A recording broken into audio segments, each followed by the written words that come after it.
2025년 초 위성이 중국 남부 광저우 조선소에서 기묘한 배 3척을 포착했습니다. 몇 달 뒤 같은 배들이 해안까지 이어지는 거대한 다리를 만들며 훈련하는 모습이 다시 관측됐죠. 군사 전문가들은 즉시 알아챘습니다. 이건 대만 침공 리허설이라는 걸 말입니다. 오늘은 중국의 대만 침공 준비, 그 충격적인 실체를 파헤쳐 보겠습니다. 중국이 개발한 이 신무기의 이름은 수교함, 직역하면 물 위의 달이라는 뜻인데요. 2025년 1월 광저우 조선소에서 처음 포착됐을 때만 해도 사람들은 이게 뭔지 몰랐습니다. 그냥 이상하게 생긴 배 정도로만 생각했죠. 하지만 2달 뒤 실제 훈련 장면이 공개되면서 모든 게 명확해졌거든요. 이건 해변과 직접 연결되는 이동식 항구였던 겁니다. 작동 방식은 이렇습니다. 3척의 바지선이 일렬로 배치되고 각 배에 장착된 거대한 다리를 해저에 고정시킵니다. 마치 해상 석유 시추선처럼 다리를 내려서 파도에도 흔들리지 않게 만드는 거죠. 그 다음 각 배의 앞쪽에서 긴 다리가 펼쳐지면서 앞배와 연결됩니다. 맨 뒤에서 시작해 맨 앞까지, 그리고 최종적으로 해변까지 이어지는 거대한 통로가 완성되는 거예요. 전체 길이는 무려 825m이고 70톤짜리 전차도 견딜 만큼 튼튼하게 설계됐습니다. 왜 중국이 이런 복잡한 장비를 만들었을까요? 답은 간단합니다. 대만은 섬이기 때문이죠. 역사상 가장 성공적인 노르망디 상륙작전도 엄청난 준비가 필요했거든요. 상륙작전의 핵심은 2단계입니다. 첫째는 해변 장악이고 둘째는 그 해변을 유지하는 거예요. 많은 사람들이 첫 번째만 생각하는데 사실 2번째가 훨씬 더 중요합니다. 병력과 보급품을 계속 공급해야만 진격을 이어갈 수 있거든요. 그래서 상륙작전에서 가장 중요한 건 항구 확보입니다. 문제는 적도 이걸 알기에 항구를 파괴해버린다는 거죠. 노르망디 때도 독일군이 주요 항구를 모조리 폭파했습니다. 이 문제를 해결하기 위해 연합군이 개발한 게 멀버리 항구예요. 항구를 빼앗는 대신 아예 자기들이 항구를 가져온 겁니다. 거대한 부유식 방파제와 부두를 영국에서 만들어 배로 끌고 와서 노르망디 해안에 설치했죠. 상륙 후 몇 시간 만에 임시 항구가 완성됐고 덕분에 보급이 계속 이어질 수 있었습니다. 중국의 수교함은 이 멀버리 항구의 현대판입니다. 차이가 있다면 훨씬 더 진보했다는 거죠. 멀버리는 미리 설치해야 했지만 수교함은 실시간으로 움직이면서 설치할 수 있어요. 게다가 대만 주변 환경에 특화되어 있습니다. 대만 해안의 가장 큰 문제는 산호초인데 해안에서 수백 미터씩 뻗어 있어서 큰 배들이 접근하기 어렵거든요. 대만에는 상륙작전이 가능한 해변이 고작 14곳밖에 없습니다. 이른바 레드비치라 불리는 곳들이죠. 당연히 대만군도 이 사실을 알고 있어서 14곳은 요새화가 완벽하게 돼 있어요. 여기서 수교함의 진가가 드러납니다. 825m나 되는 긴 다리 덕분에 산호초를 넘어서 해안까지 도달할 수 있거든요. 이게 뭘 의미하느냐면 대만이 방어하지 않던 해변 40곳이 갑자기 상륙 가능 지역이 된다는 겁니다. 대만 입장에서는 방어구역이 3배 이상 늘어나는 셈이죠. 2025년 3월 중국 해양연구소 보고서에 따르면 수교함 3척이 한 세트로 움직이면 40분에서 60분 만에 중장비 150대를 하역할 수 있다고 합니다. 하루면 수백 대의 장갑차와 전차를 상륙시킬 수 있다는 거죠. 더 무서운 건 중국이 민간 페리선을 군사용으로 개조해뒀다는 겁니다. 이 페리선들이 수교함 뒤쪽에 도킹해서 차량을 내리면 825m 다리를 달려 바로 해변으로 진입합니다. 보고서는 하루 만에 약 6만 명의 병력을 상륙시킬 수 있다고 분석했어요. 물론 수교함도 약점은 있습니다. 다리를 펼치는데 시간이 걸리는데 그 사이 미사일을 맞으면 속수무책이거든요. 그래서 중국군이 제공권과 제해권을 장악한 후에만 투입될 수 있어요. 또 대만 해협은 날씨가 안 좋기로 유명한데 태풍이 오면 작동하기 어렵습니다. 그럼에도 중국이 계속 만드는 이유는 심리전 때문입니다. 우리는 진짜로 침공할 수 있다는 메시지를 보내는 거죠. 하지만 수교함만으로는 부족합니다. 미국이 개입하면 중국의 승산은 낮아지거든요. 그래서 중국은 미국을 겁주는 무기도 개발하고 있습니다. 그게 바로 사막 한가운데 있는 미국 항공모함 모형이에요. 중국 서북부 타클라마칸 사막에 가보면 기묘한 광경을 볼 수 있습니다. 사막 한가운데 미국 항공모함이 있거든요. 물론 실물 크기 모형인데 디테일이 엄청나요. 미국의 최신형 제럴드 포드급 항공모함을 그대로 복제해놨습니다. 2023년 11월부터 만들기 시작해서 2024년 1월에 완성됐죠. 이게 하나만 있는 게 아닙니다. 4.5km 떨어진 곳에 또 다른 포드급 모형이 있고 주변에는 알레이버크급 구축함 모형도 여러 척 있어요. 미국 해군의 전형적인 항모 전단을 재현해 놓은 겁니다. 당연히 미사일 표적 연습용이죠. 더 흥미로운 건 이 모형들을 연결하는 거대한 철로입니다. 폭이 6m나 되는데 일반 철로의 4배에서 5배 크기거든요. 이 철로는 수 킬로미터를 직선으로 뻗다가 갑자기 급커브를 그립니다. 사막에 장애물이 없는데도 구불구불하게 만든 거예요. 이유는 간단합니다. 움직이는 표적을 만들기 위해서죠.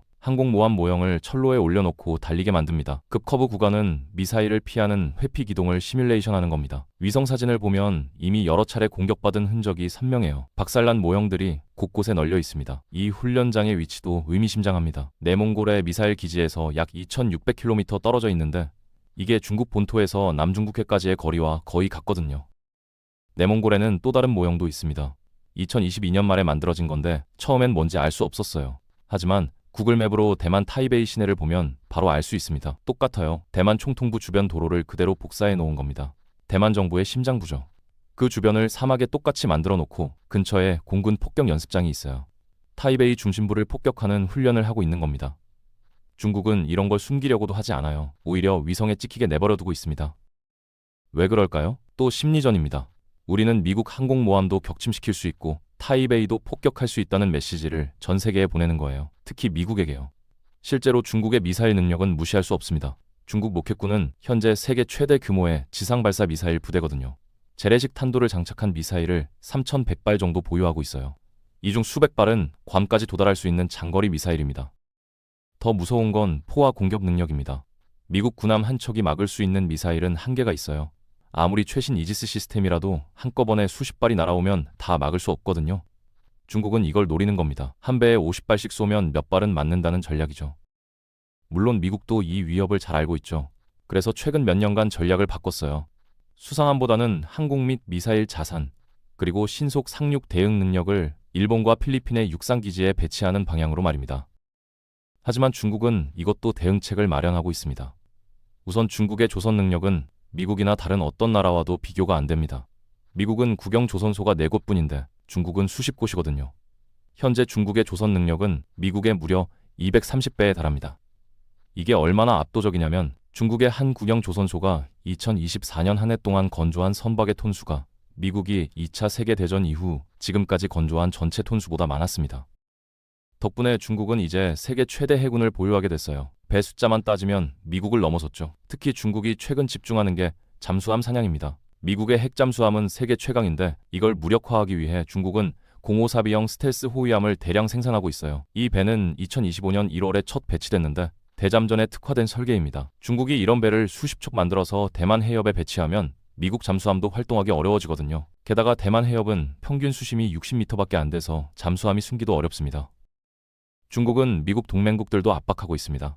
2025년 2월 11일 중국 해군 호위함 한 척이 호주 북부 해안에 나타났어요. 그리고 토레스 해협을 통과해서 호주 동부 해안으로 내려갔죠. 거기서 순양함과 보급함이 합류해서 시드니 근처 경제수역에 진입했습니다. 호주 언론이 발칵 뒤집혔는데 더 큰 사건이 터졌어요. 중국 함대가 호주와 뉴질랜드 사이에서 실탄 사격 훈련을 한다고 통보한 겁니다.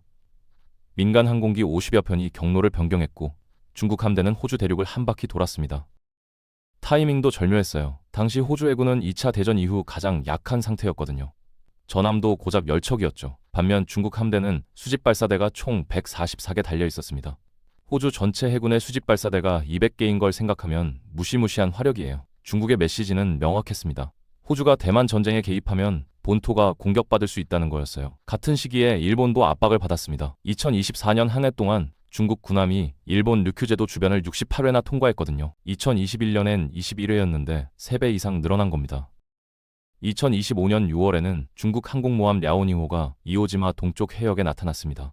중국 항공모함이 처음으로 제2 도련선을 넘어선 거예요. 제2 도련선은 괌을 중심으로 한 미국의 방어선인데 여기까지 중국 항공모함이 왔다는 건 미국의 방어망이 뚫렸다는 의미입니다.